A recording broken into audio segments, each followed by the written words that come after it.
It actually happened, and for a lot less than anyone thought. Artemi Panarin is a Los Angeles King, and the Kings may not be done with this move. We'll get into all that and more on a bonus Artemi Panarin trade reaction episode of Locked On LA Kings.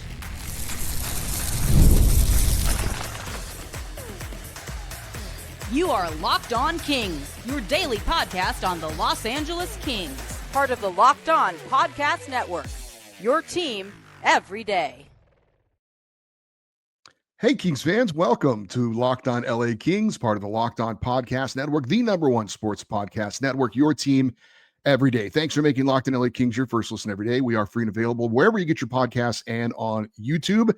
Today's episode brought to you by FanDuel. If you're a new customer, bet just $5 and get $200 in bonus bets if you win. Make it count, because after the Super Bowl, the season is over. Last call for football on FanDuel, the official sportsbook partner of Super Bowl 60. I'm Eddie Garcia, your host of Locked On LA Kings. I've worked in sports media for the past 30 years, also one of the co-hosts of Locked On NHL Game Night, a nightly podcast and YouTube show that recaps the night in the NHL, and I've been a passionate LA Kings fan for over 30 years. Well, we told you on our most recent show about the noon Pacific time Olympic roster freeze on Wednesday and how there'd been a lot of speculation about the New York Rangers trading their leading scorer, Artemi Panarin, before that Olympic freeze went into effect, and that the LA Kings were a serious possible landing spot. Well, it happened. Artemi Panarin is now an LA King, the Rangers' leading scorer, coming to LA for a lot less than a lot of the speculation had him coming to. And he signs an extension with the team for a lot less than was anticipated. Now, as far as the details of the deal, the Rangers get no one off the Kings' active roster. They do get 2024 first-round draft pick forward Liam Greentree. So they do get the Kings' one of the top prospects in the Kings organization, as well as a conditional third-round pick. Now, if the Kings win a playoff series this season, that third-round pick becomes a second-round pick. If the Kings win 2 rounds in the playoffs this season, the Rangers will get the second-round pick and an additional fourth-round pick in 2028. A lot of the speculation was it was going to take a lot more than that for any team to land Artemi Panarin. Now, what the wish list was for the Rangers and what the reality was, clearly in this case, was different. There were different circumstances. I know there was a trade that involved Brock Nelson going from the Islanders to the Avalanche last year, and a lot of people said that's kind of the template that the Rangers are looking at. And for that deal, the Avalanche had to give up their top prospect, or one of their top prospects in the system. They gave up a player off their roster, and they gave up, I think it was a first and second round pick. So under that speculation of the Kings having to give something like that up for Panarin, that was a lot for a guy who's 34 years old. And so I was on the fence about that kind of a return, or that kind of price to pay for Artemi Panarin. We also had heard Panarin wanted $50 million. And however that was divided up, whether it was a 4-year deal or a 5-year deal, that is what he was looking for, somewhere in that ballpark. Well, turns out Panarin does sign an extension with the Kings, but not for 4 or 5 years, for 2 years. He is getting $11 million per season, which is a significant chunk of change for a good player, but that's not unreasonable. And a 2-year extension instead of 4 or 5 is very reasonable for the LA Kings. So again, what the Kings had to give up, far less than what was speculated. And the contract that Panarin was looking to agree to come to the LA Kings, far less than what was anticipated. So for me, someone who was on the fence about this trade, given what the speculation was for what the Kings would have to give up and what Panarin wanted to sign for, I had said, I think we should be out on this if that's what the price is. Seeing what the price now actually turned out to be, I think this is a tremendous deal for the LA Kings. I know that I had said, and I don't back away from this, that just adding Artemi Panarin is not going to wave a magic wand over the LA Kings and make them suddenly some kind of cup contender. But we'll get more into what the details of this deal and how it could affect other deals a little bit later. But I am very surprised how little that it took to get Panarin, and I'm very surprised at what the contract was that he agreed to. And the question obviously is, why so low and why so little return? And I mentioned the Brock Nelson deal from the Islanders to the Avalanche. In this one, though, Artemi Panarin had a full no movement clause. So as I had mentioned on our previous show, even though this would eventually be a trade, it was almost like a free agent signing because the player had total control agreeing to where he was going to go. So Panarin absolutely picked where he wanted to go. And we had heard he wanted to go to the Kings. Clearly, that is the case. He dictated this. He wanted to come to LA. This was his preferred spot. Now, I don't know if we'll ever hear what other teams were willing to offer. I really find it hard to believe that, the Washington Capitals or the Carolina Hurricanes or the Detroit Red Wings were not willing to pay this price. I have to believe they absolutely would have been very agreeable to this type of commitment to Artemi Panarin and to give up those kinds of assets for him. The only thing that makes sense is that Artemi Panarin wanted to be an LA King. And that's something that's pretty exciting. Maybe you can tell it in my voice. If you're watching on YouTube, maybe you can see it on my face. I'm pretty excited about this deal and how reasonable it was for the LA Kings to get a player that can help them now. And if I never really care about these, and I know that this is something a lot of fans and some media like to talk about, winners and losers and this kind of thing. To me, the best trades are always the trades that are great for both sides. But I do know that the initial reaction from John Chick, the host of Locked On Rangers, and a lot of my friends who are Rangers fans is not positive about what they were able to get. But again, Artemi Panarin held a ton of power here. And in the end, I think he wielded that power and went to where he wanted to go. And that place was Los Angeles. Now, what does this do for the LA Kings? Like I said, do I think Panarin makes them a cup contender? I don't. Do I think this improves them in an area they need improving? I do. The Kings need offensive support, and Artemi Panarin can bring that. He has been a very skilled, dynamic offensive player wherever he's been, most recently the New York Rangers. This season, 19 goals, 38 assists for 57 points. That would put him on the Kings with those numbers as their leading scorer, as their leading assist man, and he would be one goal behind Adrian Kempe for the goal scoring lead. So they're adding a player who has put up good numbers. Now, will he put up those numbers in the LA Kings system? That remains to be seen. But again, it's hard to imagine the Kings aren't better today than they were yesterday, especially not giving up anything off their active roster as well. Panarin was the Rangers' leading scorer for 7 straight seasons, which was every year that he was on that team. Now, he did have previous stops in Chicago and Columbus. He was the Rookie of the Year, the Calder Trophy winner with the Blackhawks back in 2015-16. He's got almost 1,000 NHL points in his career, 927, 321 goals, and 606 assists. He's got 61 career playoff points in 73 career playoff games, 21 goals and 40 assists. So the Kings are 28th in average goals per game. They're 28th on the power play. It's hard to imagine Artemi Panarin added to the Kings roster and him not being a positive impact in some way. Now, will it be a huge impact and suddenly make them an incredible offensive team? Probably not. But like I said, hard to believe the Kings aren't better today than they were yesterday. And, when I think of how Kings fans might feel right now, I won't assume everyone feels like me because people are different. I'm sure there's a certain aspect of Kings fans, and I'll talk more about that later, as far as looking at the future of the Kings, who, they've been advocating a rebuild, that this team isn't good enough, so on and so forth. And they may not be wrong, but I think the majority of King fans should be excited about this move. I think we should be excited that the Kings are better today than they were yesterday. I think this move helps to put the Kings in a better position to qualify for the playoffs this year and helps them with the possibility of maybe advancing. I think one thing we're going to get into in just a moment, the Kings may not be done.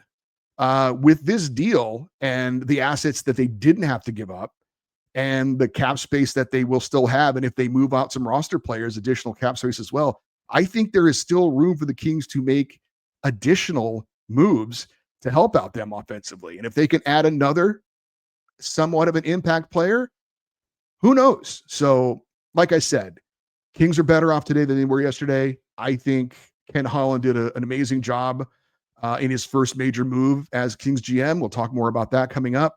But to me, this is a positive development for the LA Kings, pretty much in every way you can spin this.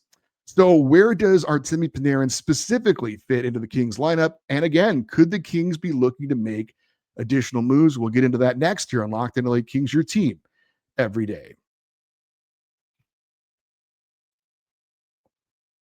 It is the last call for football on FanDuel. One final Sunday, one last kickoff, the final chance to get in on the action before the NFL season officially comes to a close. It is Super Bowl 60 coming up this Sunday, and FanDuel is making sure you're right in the middle of it with a special offer just in time for the biggest game of the year. Whether you're backing the favorite, riding with the underdog, or building one last same-game parlay, this is the game everyone has been waiting for. This is where predictions turn into plays, stats turn into storylines, and every snap feels bigger. Head to that Super Bowl party, eat, drink, have fun, and bring FanDuel along with you to make it even more exciting. The Super Bowl, from kickoff to final whistle, always the biggest game of the year. Now, if you're a new customer, you can bet just $5 and get $200 in bonus bets if you win. Make it count, because after the Super Bowl, the season is over. Last call for football on FanDuel, the official sportsbook partner of Super Bowl 60. Visit FanDuel.com to get started. All right, Artemi Panarin is now a Los Angeles King. And then the question obviously is, where exactly does he fit into the lineup? And it would be hard to believe he wouldn't be inserted on the Kings' top line. I would imagine he would be next to Anze Kopitar and Adrian Kempe. That line has been kind of looking for the right combination all season to kind of get them going. This certainly could be the thing that does that. Alex Laferriere would probably still be centering with Alex Turcotte a question mark at this point. I would think for the moment anyway, it would be Laferriere centering perhaps the veterans of Corey Perry and Joel Armia. I think Quentin Byfield with Kevin Fiala and Andrei Kuzmenko is a line that Jim Hiller and his staff want to give some more opportunities to. So I think that would stay together for a while. And then, of course, there's the fourth line that has really emerged and become a solid unit for the Kings. Samuel Hellenius with Jeff Malott and Taylor Ward, the Ontario Reign guys who have, Samuel's been a little bit with the Kings, but you know what I'm saying. Young guys that have come together. And I think given maybe Ken Holland some options going forward. Now, if you look at this lineup, and it is here on YouTube if you're watching, there are two notable omissions from the lineup, and that would be Trevor Moore and Warren Foegele. And there was speculation that one of those guys could be involved in a potential Artemi Panarin deal before the deal happened. That didn't happen. And so they're now still available to be traded. And I think when you look at, who would come out of the lineup, like I said, that fourth line, I think, is giving Ken Holland some options, that those guys are effective. They bring a certain element to the team that they need. And so guys like Moore and Foegele are the odd man looking out. And Foegele has been a healthy scratch for the last few games. Now they're both still relatively young. Moore is 30 and Fogel's 29. Moore, of course, a one-time 30-goal scorer, and you can always use that as a bit of a carrot to say, if he can just tap his potential, this is what he can do. Trevor Moore has no trade protection, so he could be moved at any point at any time. Warren Foegele has a 5-team no-trade list, so limited in his options, but not completely can be sent anywhere and everywhere. But again, with that fourth line emerging, and Corey Perry obviously brings the Kings an element that they need to keep in their lineup, especially if they're in playoff hockey. And that's that element around the net. Also, look at all the playoff games he's played in over the last few years. a warrior in the postseason. He's not going anywhere. And Joel Armia has emerged as a really, really good player wherever you put him. So those two guys aren't coming out of the lineup. Obviously, guys like Kempe and Fiala and Kuzmenko, they're not coming out of the lineup. So where does it leave Trevor Moore and Warren Fogle? There are certainly depth pieces right now in case there are injuries. But I would say those are decent pieces to move in a potential trade. So Ken Holland, I think, still has options. There's still some cap space. If you move those contracts off, that creates even more cap space. And the Rangers, by the way, are retaining 50% of Artemi Panarin's salary this year. So he comes in with a cap hit of $5.8 million for the Kings. So I think there are still options for Ken Holland to add.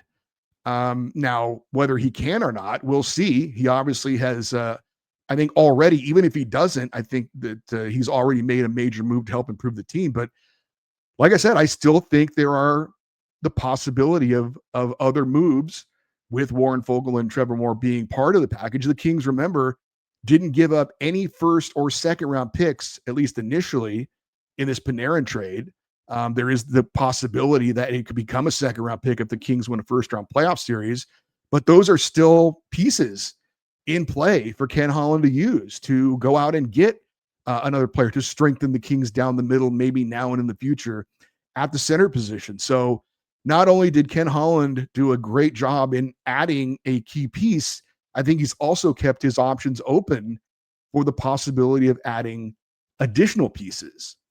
So I think this was a positive deal for the right now and has the potential to be a positive deal that helps to bring someone else in to help out. And again, I think it would be ideally another forward and ideally a center. Now, the Evander Kane thing was still out there. I don't know about that. Bringing in another winger, it's pretty full at the moment looking at this, but I think that Ken Holland, and he will have his press conference coming up later tonight, which we will get into and discuss on our next show.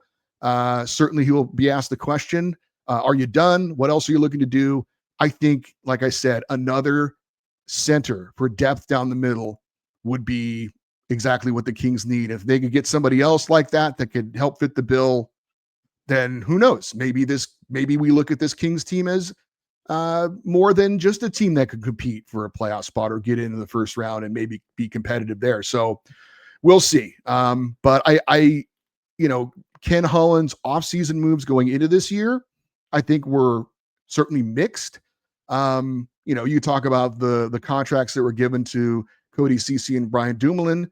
Those, I think, deserve some scrutiny for sure. But as far as the production on the ice and the players he's brought in, Corey Perry has worked out. Joel Armia has worked out. I think Ceci and Dumoulin have been okay. I'm probably a little bit higher on Ceci than I thought it would be, and a little bit disappointed on Dumoulin than I thought it would be. And Anton Forsberg has been a pretty solid number two. So I think overall, when you look at Ken Holland to this point, the offseason moves have not been bad considering what they're doing on the ice. Again, the term for Ceci and Dumoulin isn't what you would want personally. But then you add Artemi Panarin in, and just for the 2-year deal going forward, I think Ken Holland has done a pretty good job. I certainly would give him an A on this Artemi Panarin deal. And again, Artemi Panarin had a huge hand in saying where he wanted to go, and apparently it wanted to be LA. But I think you have to give Ken Holland some credit in that he's done this obviously a very long time. And there probably was a sense that maybe the Kings were the preferred destination. And if that was the case, then the Kings obviously had a lot of leverage over the New York Rangers. If Panarin had decided that LA was the place and that's where he definitely wanted to go, then the Rangers had no choice but to deal with the Kings. And if you were Ken Holland and you've got them in that position, you're going to use your leverage and you're going to say, well, this is what we're willing to give you. Right? You're not going to just give them the moon, right? Without if you don't have to. And I think Ken Holland sensed, or there was word that Panarin wanted to come to LA, and he said, okay, well, here's what I'm willing to give you. Take it or leave it. And then the Rangers were in the difficult position of saying, well, we can say no and get nothing in return because he's going to walk at the end of the year, or we can take this and swallow hard and, realize this isn't exactly what we wanted. But in the end, we really don't have much say. If Artemi Panarin wants to go to LA, we have to make a deal with the Kings. They did.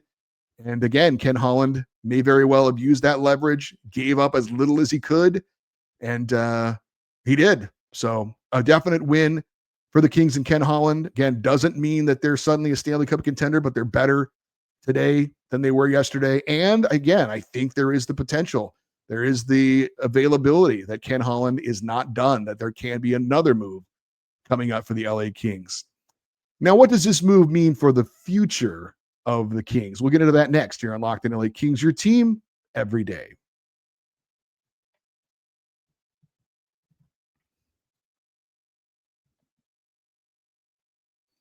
All right, Artemi Panarin is a member of the Los Angeles Kings. He will be for the rest of this season and 2 additional seasons going forward. So if there are any Kings fans that are unhappy about this deal, it would be those that have said, this team's going nowhere.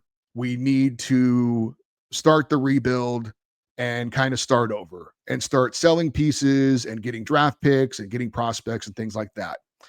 And certainly the Kings have not had a deep prospect pool, and they did give up one of their top prospects. Now, was Liam Greentree their number one prospect? He certainly was in the discussion.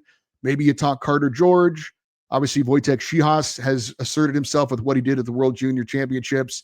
One of those 3 guys you could make an argument for as the top prospect. So the Kings did clearly give up something. I don't want to act like they gave up absolutely nothing. Liam Greentree's potential was probably he could be a very good second line winger, I think, down the road. I think the plan was for him to be in the AHL this coming season, and then the following season probably be in the NHL. So he was still not going to be helping this roster for a couple of seasons, most likely, at least one extra season, and then who knows? And so again, the Kings gave up something. Yes. Did they give up a superstar, without a doubt in the making? I don't think you could go that far. We'll find out once Liam Greentree gets to the NHL. We'll see what he can do. I think he has the potential to be a very solid NHL player, but I don't think, again, that he was a star in the making. So, but it does lessen what the Kings have in terms of young assets going forward. And look, there's probably going to be a reckoning at some point. But I do think that this signing for Artemi Panarin for 2 more years, I think it also is an indication that the Kings are obviously in it now and plan on being in it, so to speak, for the next couple of years. Panarin's going to be around for 2 more years. And with Anze Kopitar leaving, there'll be some cap space available there. There are some other free agents like Corey Perry, and we'll see what they decide to do with him. But I think this is an indication that the LA Kings are not looking to retool anytime soon, at least for the next few years down the line. So, like I said, if there are some Kings fans that are not popping champagne over this, it would be those who think that, again, this move doesn't put them over the top. And that the future, at some point in the near future, there is going to be kind of a reckoning, and that the Kings are going to have to do a rebuild. And some fans would prefer it be sooner rather than later. Get it started now. But clearly, and I'm not surprised at all, the LA Kings have decided not to do that.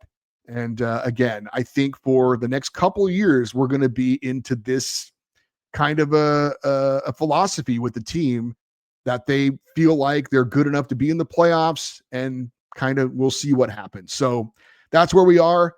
But again, if another move is made, I think that could change our feelings about this LA Kings team as far as this season. So I will say, I think this is an exciting move for the fan base. I certainly had comments texted to me. I had comments I saw on social media on X, Kings fans saying, gosh, we haven't had a lot to really be excited about lately. We haven't had a move that really kind of gets us feeling a little bit better about things. And again, I'm not backtracking from my statements I made before this deal. Do I think Artemi Panarin single-handedly is going to make the LA Kings some kind of Stanley Cup contender? No, but I do also think there's no way that anybody can say the Kings aren't better today than they were yesterday, as I've repeated many times. And there's nothing wrong with Kings fans being a bit excited about a move the Kings have made, because it hasn't happened all that often. I mean, the Pierre-Luc Dubois trade obviously was a deal that had a lot of mixed feelings at the time, including myself doing this show and reporting on that deal. We knew it was a big swing. We also knew it had the potential to be a big swing and a miss, which it absolutely turned into. Don't see this being that. Artemi Panarin has been a pretty consistent performer everywhere he's been.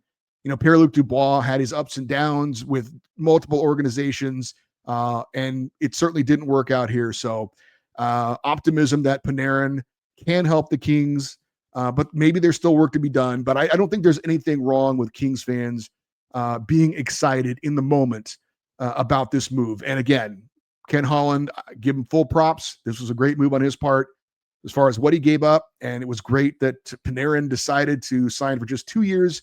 So the Kings aren't going to be locked into him 4 or 5 years, which would be a contract that I would have probably a problem with as well. So all in all, I think it's an exciting day for the Kings. I think it's a good day for the Kings. And again, there is the potential for maybe something else happening down the line as well.